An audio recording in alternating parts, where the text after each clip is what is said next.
have been involved recently to support the Mindanao peace process. And throughout all of that, there have been very strong business-to-business relationships that have been established throughout that 50-year period. All right. So, Ambassador, I understand there's about 80,000 Filipinos in New Zealand. Yes. Is that right? Yes. And why do you think Filipinos go to New Zealand? Rather, why do you think Filipinos are attracted to New Zealand? That's a fantastic question. Well, perhaps I should start by saying, first of all, we value and treasure greatly the contribution that Filipinos make in New Zealand. Why do they come to New Zealand? Well, there are a whole lot of reasons, but I think the first place to start is that we are a very small country with 5 million people and many more sheep and cattle, as you all know, as Chito was telling me just before. What that means is that we don't always have the talent that we need to progress as an economy and as a society. So therefore, we encourage those that do have the skills that we need to grow our economy to come to New Zealand and work. And that's probably the basis for the foundation of the people-to-people relations we have in New Zealand. So it's the work opportunity where we have gaps, and there are many Filipinos with those skills, and they see an opportunity for them in New Zealand, which they like to take up. That's the first thing. The second is the education opportunity. Again, we have opportunities for Filipino students, either privately or through our partnerships, to study in New Zealand, and some stay on. And then thirdly, there's tourism. Lord of the Rings, Hobbiton. You know, for those Filipinos interested in what it was like to make those films, what is New Zealand like, many go to visit and see with their own eyes what New Zealand has to offer. So those are some of the key reasons that we now have about 80,000 Filipinos that call New Zealand home, and we're absolutely delighted to have them there. So 80,000. So do you have? Are you familiar with how many are permanent residents already in New Zealand? I don't have those fingers at the information at my fingertips, but we have a census every 4 years, and that's how we capture the number of people that reside in New Zealand. And so I think by the last official census, there was something like 68,000 that considered New Zealand home. And how that's defined, I'm a little unclear. And that was about 3-4 years ago. So we're due for another census, but the figure that's often quoted is 80,000 on the back of the increase in numbers to New Zealand. And also during COVID, there were many Filipinos that were working in New Zealand at the time. And as part of our government's effort to improve their situation, we made available the opportunity for those working in New Zealand to become residents. So many more Filipinos became residents in the last couple of years. Ambassador, will they open the borders to tourists and other nationals? I mean, you've closed the borders. Filipinos, for instance. Are you letting in Filipinos now in New Zealand? Yes, so we're completely open. We're open for business. Our borders are open. Of course, we have an immigration policy. We have an immigration settings. And, for any Filipino that wishes to travel to New Zealand, a visa is required. But one of the, I suppose, consequences of COVID is that our immigration service has pivoted to being more digital than it was in the past. And so to any of the Katribu who are listening in or thinking of visiting New Zealand, the first thing to do is to go to the Immigration New Zealand website, and the requirements are laid out clearly and the deadlines for application. And it's actually very straightforward to apply. Processing would depend on volume. I think there is a date that, maybe it's 45 days now, turnaround time. So provided you plan ahead, and know when you want to go to New Zealand and give yourself plenty of time to apply, it's quite a straightforward process. I see. So we have a substantial trade interest between both countries and a strong history of cooperation and regional and international relations. And share with us and our viewers what these trade partnerships and cooperation are. Sure. We often talk about these trade partnerships like in three buckets. So the first is the bilateral relationship. And so we have a vibrant relationship between New Zealand and the Philippines. At the moment, it's in our favor, meaning we export more product or service from New Zealand to the Philippines than the Philippines exports to New Zealand. And I mean, no surprises. If you think about New Zealand, I think you'll get a sense of what it is that we export here. So dairy products, lamb, beef, horticultural products, kiwi fruits, squash, wine. If you're into tourism and you visit New Zealand, we are exporting our tourism service. So our services are tourism, education. If you are studying in New Zealand, we have just exported a service which is education. So that's where our bilateral relationship, demonstrates the linkages between our two countries. From the Philippines, we have some machinery. We have some fruit and vegetables, fruit bananas, for example. We get those from the Philippines. But as I said, there is more goods and services coming from New Zealand here than there are from here to New Zealand. We would love to have more coming into New Zealand. We're very keen to get mangoes from here into New Zealand. Is that plan progressing? I mean, they export the mangoes to New Zealand. Well, there are no mangoes exported at the moment, fresh. But we do have some projects that are supporting fresh mango farmers to develop, produce their product in a way that allows the product to meet international market entry requirements. We're very strict. I mean, we are an agricultural economy, so we're very, very strict on the import of any fruit and vegetable, any livestock product, because if we get it wrong, diseases, then we destroy our economy. So that's a problem for us, but we are working with mango farmers to help get their product back into high-value export markets. Regionally speaking, the Philippines and New Zealand are members of trade partnerships such as RCEP, ANZFTA, Australia, New Zealand, ASEAN Free Trade Agreement, and we're also members of the Indo-Pacific Economic Framework discussion, and we're also members of the World Trade Organization. So we cooperate in those regional and global fora as well to, in effect, make it easy for our businesses to do business in the region. Right. So speaking about, we talked about a while ago that there are 80,000 Filipinos in New Zealand. So how about Kiwis in the Philippines? How many are there? Hindi ko maintindihan. It's a great question. I have to admit that because of COVID, our numbers are not accurate, and that many New Zealanders went home during the early days of the COVID pandemic, and we don't have a good handle on how many have returned. But I would hazard a guess to say probably we're talking hundreds, if that, which not a very big number. That said, again, a reflection of the strength of the relationship between New Zealand and the Philippines, but there are many Filipinos that also have dual citizenship. So they're Philippine New Zealand citizens.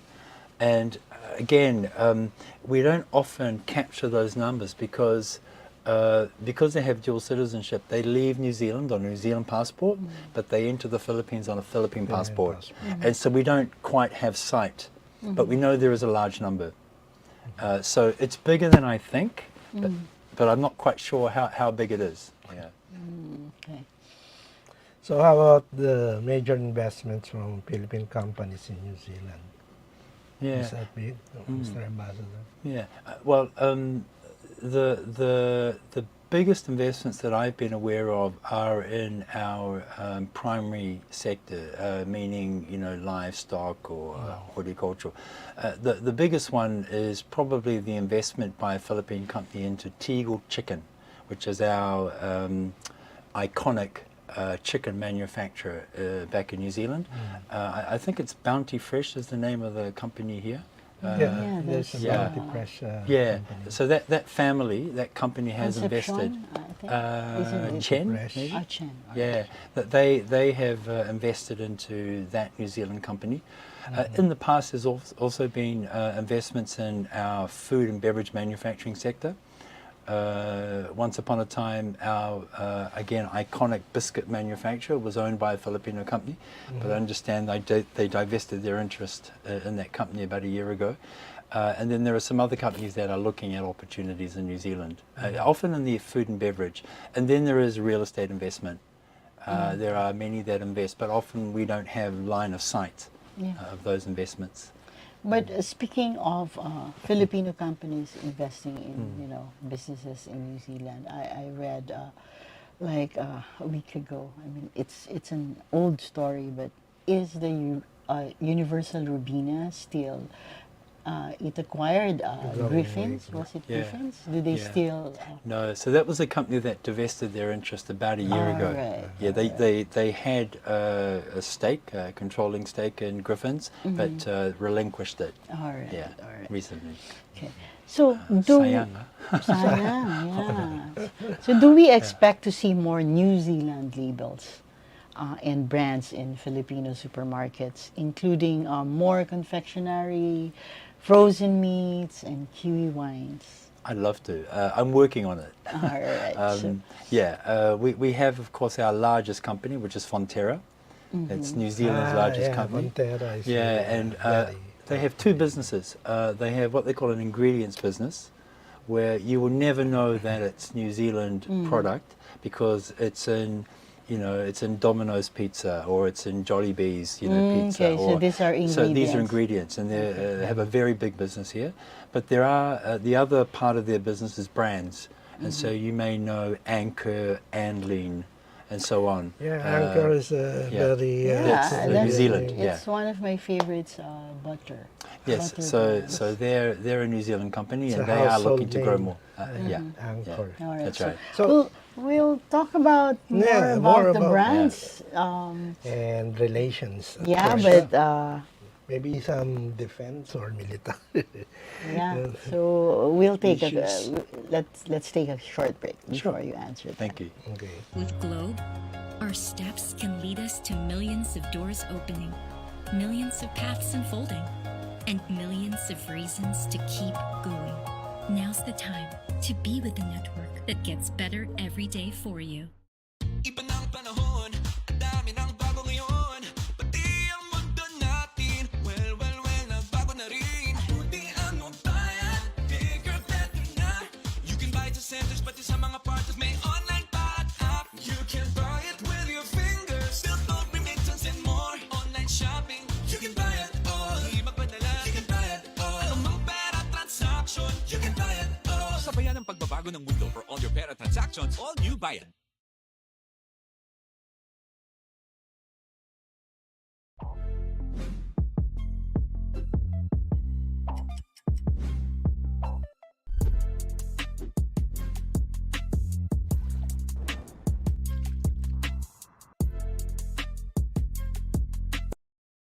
Fiber is the free and secure way to connect with friends and family anywhere.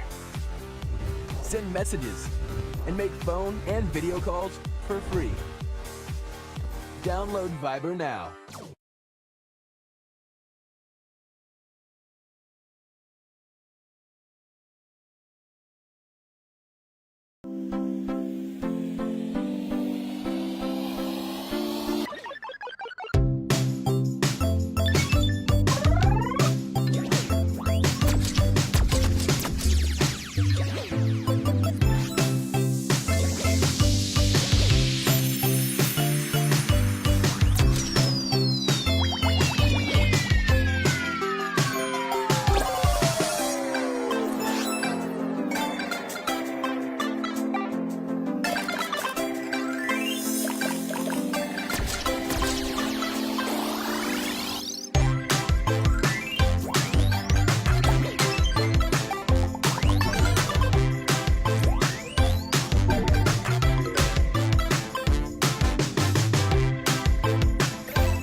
Welcome back to Straight Talk, and we'd like to hear from the ambassador what brands and labels do Yeah. we have in the Philippine market?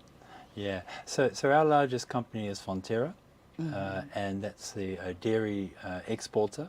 But Fonterra is a name that may not be well known here, but certainly its brands, I'm sure, are Anchor, Anlin.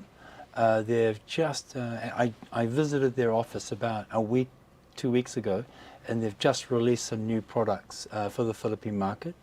And they focus on the nutritional needs of infants as well as older people.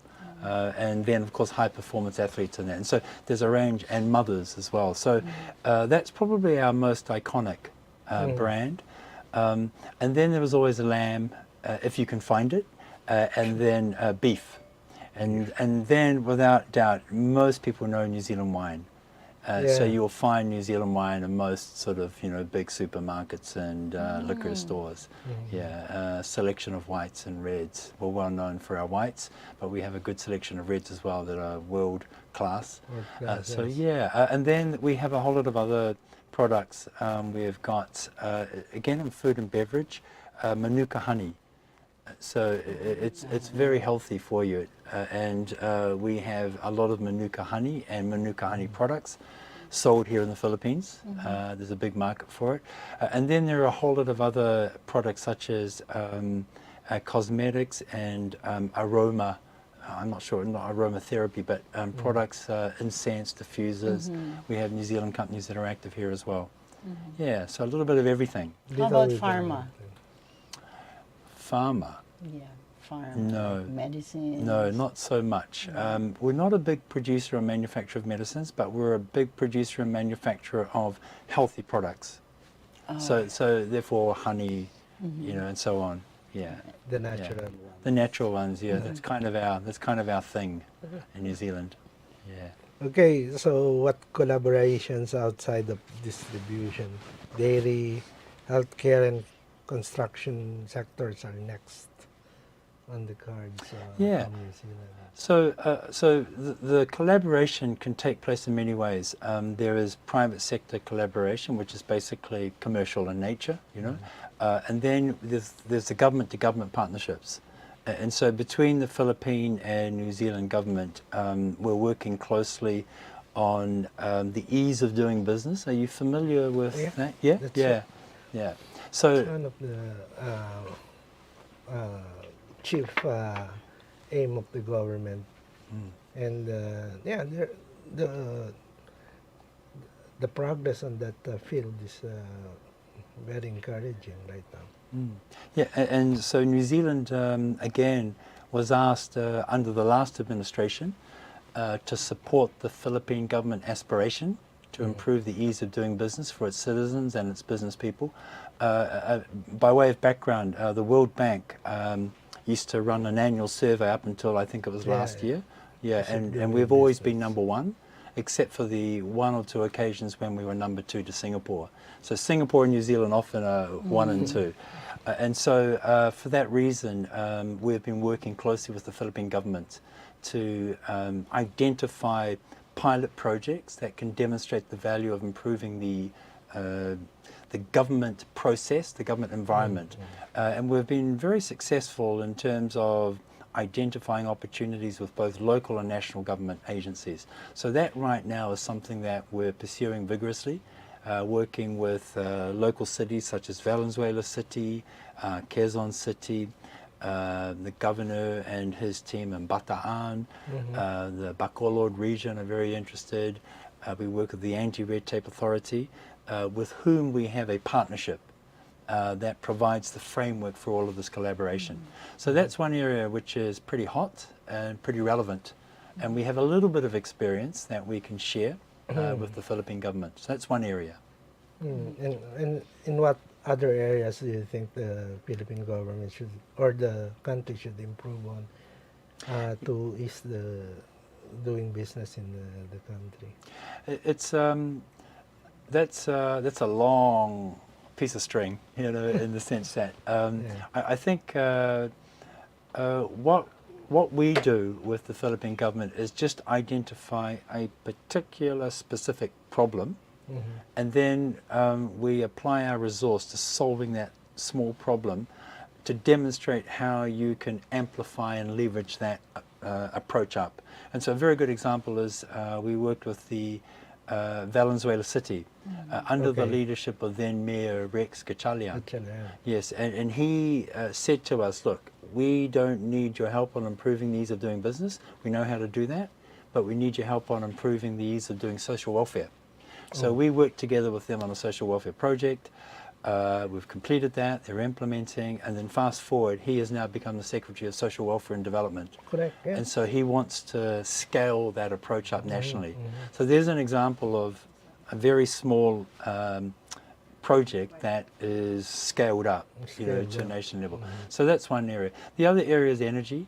We are very keen to work with the Philippine government to see how we can support its energy and climate change aspirations. We have a very ambitious agenda in that place for New Zealand, and so we are looking at the opportunities to partner with the Philippines, particularly where we are strong. Geothermal. Renewable energy, geothermal, that's right. So what other areas for geothermal projects have you tried to explore? So Yeah. of course we have this geothermal plant in the Bicol region nearby. region, That's right. Yeah, EDC. Yeah, that's right. So there are a couple of elements to that. One is like in New Zealand, the geothermal fields, the reserves, they are getting on. They're getting depleted. So how do you manage those? How do you maintain them? So there's a whole lot of stuff that is happening, often between our private sector companies, so we support that as required, but I think we're also looking at how do you tackle adaptation and mitigation, meaning how do you reduce the amount of carbon emissions, and we're looking hard at opportunities to use new technologies, leveraging the power of geothermal. For example, green hydrogen is a good example, where we're just exploring and talking to companies here, what is the opportunity for the Philippines to become more of a player in that space, and not just for the Philippines but for the region, because there is growing demand for those countries outside the Philippines, and they're looking hard at possibilities such as green hydrogen. It's a new field. Yeah, What absolutely. exactly is green hydrogen? Well, green Where does it hydrogen, come? hydrogen is green hydrogen is hydrogen that's produced using, in the way that I talk about it, you use electricity, renewable from a renewable energy source, and then you split water to hydrogen and oxygen, and green hydrogen is electricity that's produced renewably. And of course, the Philippines has very large renewable energy resources, such as geothermal. It's a long way away from being commercially viable, but you have to start somewhere. And I think there are opportunities for the Philippines to, really explore more actively the opportunities to be possibly not at the front of the pack, but very close to it, working with partners such as New Zealand and other big countries in the region. It's basically water, the way you explained Water, it. yeah. Water and electricity. Electricity. And then you zap the water, you create hydrogen, you create oxygen, you store the hydrogen, and then you can use it in many ways. The nice thing about hydrogen, one of the reasons is New Zealand was interested, is that we have the goal to be 100% renewable in our electricity grid, and how you cope with variable energy sources such as solar and wind. When the wind is blowing, when the sun is shining, you create energy, but you use it straight away. How do you store it? How do you And store it? what's That's nice about always the hydrogen problem, right? is you can actually convert electricity to hydrogen. There is clearly energy loss, but there's actually energy loss in most transfer system processes. It's just a matter of how much. And so there's a lot of R&D going on to try and reduce that loss of energy when you convert from you know, solar electricity to hydrogen. Hydrogen. We just get better and better. But the fact is you can store electricity as hydrogen, and then when you need the electricity, you can convert it from hydrogen back into electricity. Or you can use hydrogen as it is to blend it with gas, like to reduce the carbon emission from the gas. So there are lots of ways of using it, but it is new, and therefore it's expensive. But it's also an exciting opportunity for a country like the Philippines. Are we seeing that like within the next 5 years? Already, big Philippine companies have announced plans to produce hydrogen, and not necessarily green, I should add. I talk about green because New Zealand has a very clear focus on producing green hydrogen, but there are other ways to produce hydrogen which, you know, are considered brown, becomes some coal or blue. Oh, so there are many colors. There are many colors, yeah. Yeah, Chico. marami, yeah. So there are lots of different ways, and many Philippine companies here are looking at the options around that. So that's basically the storage facility for solar and the other renewable energy sources. It could be, and it could also be used to blend with gas. You can use hydrogen and blend it with gas, and then yes, storage, blending. And also, not quite yet, but the Japanese are doing a lot of research and development on using hydrogen as a fuel in its own right.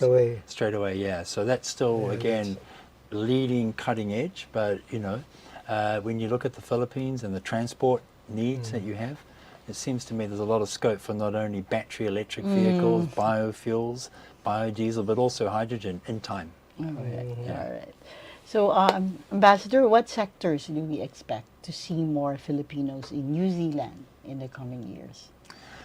Yeah, very good question.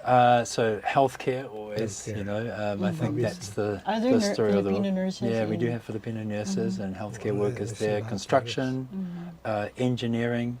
The way our immigration and policy settings work is that it's very specific around the job requirements. So the dairy industry, but if you look at our what we call our green list, which identifies our skill shortages, you'll see that it will say a dairy farm manager, 3 to 5 years experience on the farm, you know, and so we're very specific about our skill needs, and so you will see that continue, going forward. I mean, we have again also big aspirations to grow our economic base, and we know that we can't do it alone.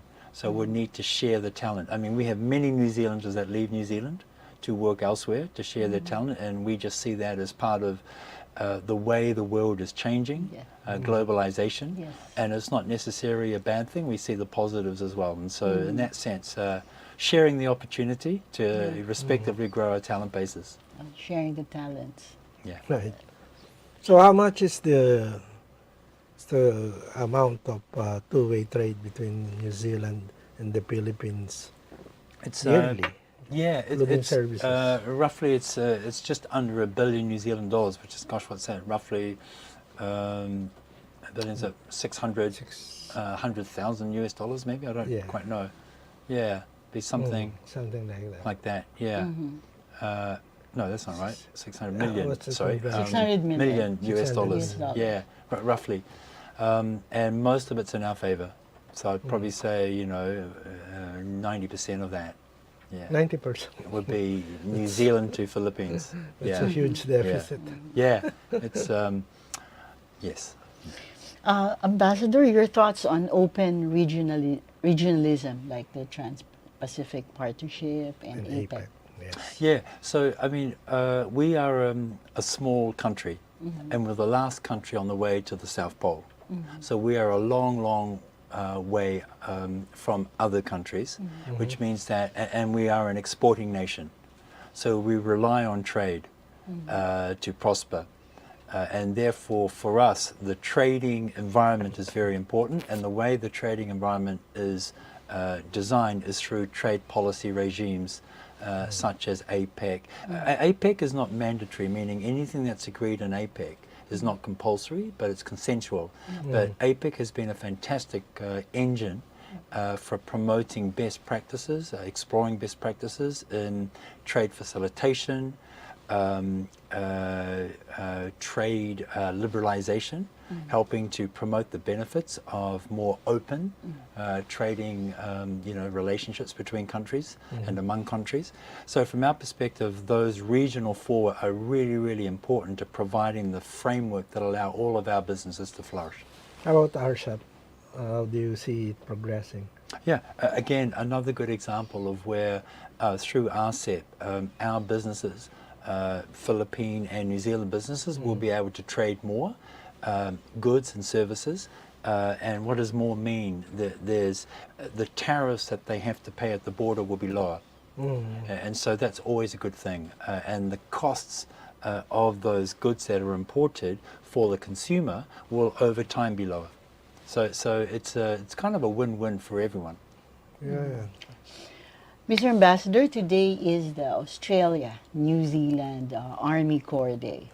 What is the significance of Anzac Day? Yeah, well, thank you for asking. So the reason I'm wearing this poppy is that's the symbol we use on Anzac Day, and really it's a commemoration of those New Zealanders, and in this case Australians, who lost their lives, who gave up their lives for their countries and their people. So Anzac Day commemorates the 25th of April 1915 when ANZAC, Australia New Zealand Army Corps, which was the name of the army comprising New Zealanders and Australians that fought in the European front, in the First World War. And they landed at a place called Gallipoli in Turkey, and they were there for several months. Ultimately, the campaign was unsuccessful, but through that experience, Australians and New Zealanders forged first of all, respectively, a stronger sense of national identity, but together a joined identity of being an ANZAC, of being an Australian New Zealander. And so that day has come to represent many things. It comes to represent the sacrifice that New Zealand and Australian defence people have made since that day to this day. But it also represents a very significant event in the forging of the contemporary national identity of New Zealanders and Australians. And so for us, we celebrate it for many reasons, but it's a very important day for a New Zealander and for an Australian. Is it like, for the U.S., is it like the Thanksgiving Day? How is the celebration? I mean, is it a huge celebration that, everyone, commemorate? Yeah, okay, a very good question. So the celebration is at dawn. And it's at 5 o'clock in the morning, to be precise. And the reason it's at 5 o'clock is because that was the time that the Anzac stormed Gallipoli. So they sailed in on boats, and then at 5 o'clock they then waded off onto the beaches, where they met some very fierce Turkish army resistance. And so 5 o'clock is the time of the celebration, and typically we celebrate by a very short dawn service, and then we have a breakfast, because again on that day the soldiers were served coffee or tea laced with rum, and something to eat to sustain them. And so we commemorate that by serving a breakfast, but also including coffee laced with rum and what we call an Anzac biscuit. Yeah. Is that how you celebrate? You celebrated this morning? Yes, it was. So Yes. may we know, Ambassador, where was the celebration? It was in the the Veterans Cemetery in BGC. I just had a mental block in terms of the name. The American Cemetery. It's the Tomb of the Unknown. Exactly. Yeah. Tomb of the Unknown Soldier. Yes. All right. Yeah. So it's within the Yes. Philippine Army. Philippine Army. Philippine Army. Not the American one. All right. And we do it there every year. Yes. So basically, what did the Gallipoli campaign showcase? Who we are as people. Yeah. In a nutshell. Right. Yeah. All right. Gallantry. Gallantry, but also a sense of identity. Identity. Yeah. Okay. Yeah. Yeah, aside from work opportunities, New Zealand's environmental conditions make the country an attractive option for Filipinos looking for a holiday or to migrate. Travelers are interested now the visa process to end New New Zealand. Zealand is. So it's very straightforward in that as part of our approach to government, we put everything online as much as we can to make it easy for the citizen or the consumer. So in this case, if you want to travel to New Zealand, the first thing is to give yourself plenty of time, because it does take a long time. Since our borders have opened, the demand from travellers to visit New Zealand has been high. Huge. Yeah, huge. And so give yourself plenty of time, but go online because it is straightforward. And it is very, it's easy to do. And you can do it all at the end of your fingertips. So there's no longer, face-to-face, interview with, a consul. No. All online. No, it's So, all online. Do Yeah. they have to show, like, a bank account, a bank statement? It depends on what you're doing. Meaning if you're a visitor, traveller, I don't think that's required. I can't recall. But if you want to go there for a specific, different reason, then there are other different requirements. But everything is there. So if you want to travel for a holiday, then there is one set of requirements. If you want to travel to study, there's a different set of requirements. If you want to immigrate, there's another set of requirements. So it really depends on the purpose of the visit to New Zealand. But it's all online, and then there are contact details if you have questions. But my one plea would be to give yourself plenty of time, because as you can imagine, you need the immigration service has many requests. Does the embassy issue No. a multiple entry visa for travelers today? Again, I don't know. That might depend on what your purpose is. Yeah, I really don't know. But I suspect that you have the option to apply, depending on the purpose and if it fits the requirements. Right. Yeah. Let's talk a little more, because you said that you had a partnership with local governments like Valenzuela, Bukidnon, or other municipalities in the Philippines. So I read like you had this with Ilocos. Yes, so I paid a visit to Ilocos Norte last week, a week before. The principal reason was to launch an event that the embassy was supporting. The implementer of the event was an outfit called the Knowledge Channel Foundation, headed by Rina Lopez, whose father, Oscar Lopez, passed away recently. So our condolences to the family. That's right. But Rina and I went to launch this event in Ilocos Norte, in Burgos. And while I was there, I took the opportunity to get to know the province, to meet some of the mayors and some of the municipalities, to understand their priorities, to see whether there were ways in which New Zealand could possibly support. And so, yes, that was the purpose of the visit. All right, so So last words, Mr. Ambassador? if you can give us your last words to our viewers. Yeah. Well, I mean, for me, I think the first thing is say maraming salamat sa inyong, pagsasikap. Perhaps we could talk in Tagalog. Yeah. As we wrap up the show. Yeah, okay. Well, and maraming salamat sa pagkakataong ito. Para magsalita, magkwento tungkol sa New Zealand, sa pag-ugnayang, sa pagitan ng New Zealand at Pilipinas. Yeah. Delighted to have had this opportunity. Thank you for your interest in New Zealand. And I do wish that if you are listening in and you have been to New Zealand, then please go again. If you're listening in and you haven't been to New Zealand, then please go. Visit. Yeah, because there's a wonderful country and people waiting for you. Yeah. Maraming salamat. Haven't been there. Yeah. Oh, there you go, Gigie. Yeah. All right. Yeah. So, thank you, mga katribu. Tune in again next Tuesday for another episode of Straight Talk. I'm Chito Lozada. Once again, I'm Gigie Arcilla. Watch Trade Talk live every Tuesday at 10 a.m. on Daily Tribune's Facebook page and Tribune Now on YouTube. Mara.